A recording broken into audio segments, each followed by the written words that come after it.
Assalamualaikum warahmatullahi wabarakatuh. Hai, selamat datang. Saya Muhammad Halid Rizky. Di sini saya akan menjelaskan tentang proses pembuatan keramik. Langsung saja. Yang pertama ada definisi keramik. Keramik sendiri yang asal katanya berasal dari seni pembuatan tembikar atau peralatan dari tanah liat. Sedangkan definisi keramik secara ilmiah adalah benda-benda yang dibuat dari bahan lunak dari alam yang dijadikan keras dengan cara pemanasan. Material keramik adalah non-logam, senyawa inorganik yang biasanya senyawa ikatan oksigen, karbon, nitrogen, boron, dan silikon. Kemudian ada 3 tahap utama pada proses industri keramik, yaitu tahap pre-treatment, tahap reaksi, dan tahap produk. Yang pertama, tahap pre-treatment. Tahap pre-treatment adalah tahap penyiapan bahan baku, di mana ada 3 bahan baku dasar pada pembuatan keramik, yaitu lempung, feldspar, dan pasir kuarsa. Tahapan pada tahap pre-treatment yaitu yang pertama pengurangan ukuran butir, yaitu dengan menggunakan ball mill. Kemudian ada penyaringan, yaitu memisahkan material dengan ukuran yang tidak seragam antara 60-100 mesh. Kemudian yang ketiga ada pencampuran, dan yang keempat adalah pengadukan atau mixing, di mana semua material dicampur menjadi satu dan dilakukan proses pengadukan hingga homogen. Dan yang terakhir, pengurangan kadar air. Proses pengurangan kadar air dapat dilakukan dengan cara dianginkan atau menggunakan filter press. Kemudian masuk ke tahap proses. Tahap proses di sini dibedakan berdasarkan jenis keramiknya. Yang pertama ada keramik tradisional dan yang kedua adalah keramik industri. Untuk yang pertama, keramik tradisional terdiri dari beberapa tahap proses. Yang pertama, pembentukan. Tahap pembentukan adalah tahap mengubah bongkahan badan tanah liat plastis menjadi benda-benda yang dikehendaki. Ada 3 teknik utama dalam membentuk benda keramik, yaitu pembentukan tangan langsung, teknik putar, dan teknik cetak. Untuk teknik yang pertama yaitu pembentukan tangan langsung, di mana ada metode. Pada teknik pembentukan tangan langsung adalah teknik pijit, teknik pilin, dan teknik lempeng. Kemudian yang kedua pembentukan dengan teknik putar. Tahap-tahap pembentukan dalam teknik putar adalah centering atau pemusatan, coning pengerucutan, forming pembentukan, rising membuat ketinggian benda, refining the contour merapikan, dan yang ketiga pembentukan dengan teknik cetak. Teknik cetak dapat dilakukan dengan 2 cara, yaitu cetak padat dan cetak tuang. Pada teknik cetak padat, bahan baku yang digunakan adalah badan tanah liat plastis, sedangkan pada teknik cetak tuang, bahan yang digunakan berupa badan tanah liat, slip atau lumpur. Kemudian tahap yang kedua adalah pengeringan. Tujuan utama dari tahap ini adalah untuk menghilangkan air plastis yang terikat pada badan keramik. Ketika badan keramik plastis dikeringkan, akan terjadi 3 proses penting, yaitu yang pertama air pada lapisan antar partikel lempung difusi ke permukaan, menguap sampai akhirnya partikel-partikel saling bersentuhan dan penyusutan berhenti.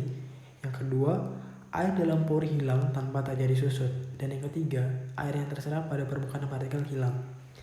Tahap yang ketiga yaitu tahap pembakaran. Pembakaran merupakan proses untuk mengubah massa yang rapuh menjadi massa yang padat, keras, dan kuat. Pembakaran dilakukan dalam sebuah tungku atau furnace bersuhu tinggi.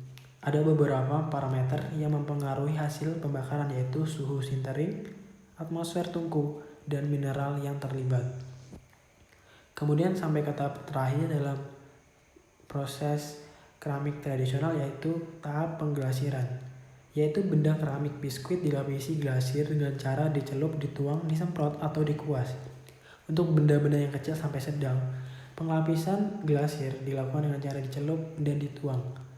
Untuk benda-benda yang besar, lapisan dilakukan dengan cara penyemprotan.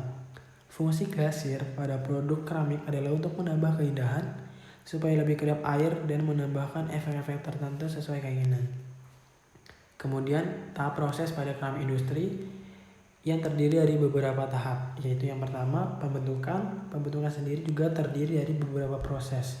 Yang pertama adalah slip casting, yaitu proses untuk membuat keramik yang berlubang. Proses ini menggunakan cetakan dengan dinding yang berlubang-lubang kecil dan memanfaatkan daya kapilaritas air. Proses yang kedua yaitu pressure casting. Pada proses ini, bubuk keramik dituangkan pada cetakan dan diberi tekanan. Tekanan tersebut membuat bubuk keramik menjadi lapisan solid keramik yang berbentuk seperti cetakan. Kemudian yang ketiga, injection molding. Proses ini digunakan untuk membuat objek yang kecil dan rumit. Metode ini menggunakan piston untuk menekan bubuk keramik melalui pipa panas masuk ke cetakan. Pada cetakan tersebut, bubuk keramik didinginkan dan mengeras sesuai dengan bentuk cetakan. Ketika objek tersebut mengeras, cetakan dibuat dan bagian keramik dipisahkan.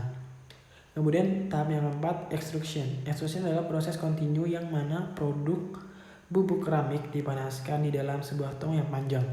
Terdapat bali-bali yang memutar dan mendorong material panas tersebut ke dalam cetakan.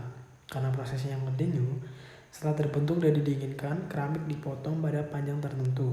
Proses ini digunakan untuk membuat pipa keramik, ubin, dan bata modern.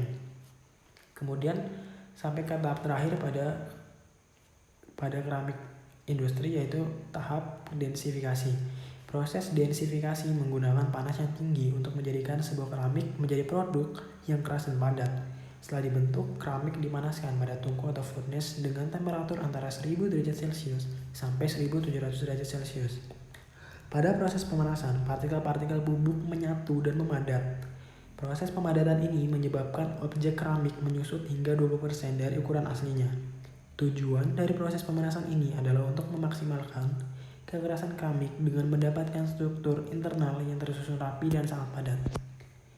Kemudian setelah melalui proses pretreatment dan proses reaksi sampai ke proses produk, di mana beberapa contoh penggunaan keramik industri yaitu adalah yang pertama, peralatan yang dibuat dari alumina dan silikon nitrida dapat digunakan sebagai pemotong, pembentuk, dan penghancur logam. Kemudian yang kedua, keramik tipe zirconias. Silikon nitrida maupun karbida dapat digunakan untuk saluran pada rotor turbocharged diesel, temperatur tinggi, dan gas turbine engine. Kemudian yang ketiga, keramik sebagai insulator adalah aluminium oksida, dan keramik sebagai semikonduktor adalah barium titanate dan strontium titanate. Kemudian sebagai superkonduktor adalah senyawa berbasis tembaga oksida. Dan yang keempat, itu keramik biomedikal jenis porous alumina digunakan sebagai implants pada tubuh manusia. Porous alumina dapat berikatan dengan tulang dan jaringan tubuh manusia. Sekian yang dapat saya sampaikan. Semoga apa yang dapat saya bagikan kurang sedikit banyak dapat memberikan manfaat untuk kita semua. Sekian dan terima kasih. Wassalamualaikum warahmatullahi wabarakatuh.